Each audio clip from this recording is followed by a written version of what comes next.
il mio trisavolo scappa dalla Francia, fa un viaggio in Italia, conosce la sua futura moglie, attraversano, poi vanno in Corsica, poi arrivano in Sardegna e lui, tipo Cristoforo Colombo, scopre che in Sardegna non esistono le giostre, siamo proprio all'inizio del Novecento, e scopre la sagra di Santa Greca.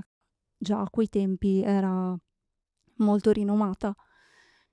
Quindi decide di tornare in Francia, prende il carosello di famiglia, immaginati una giostra molto antica, ma molto innovativa per l'epoca, perché ad esempio lui aveva un organo che produceva proprio la musica.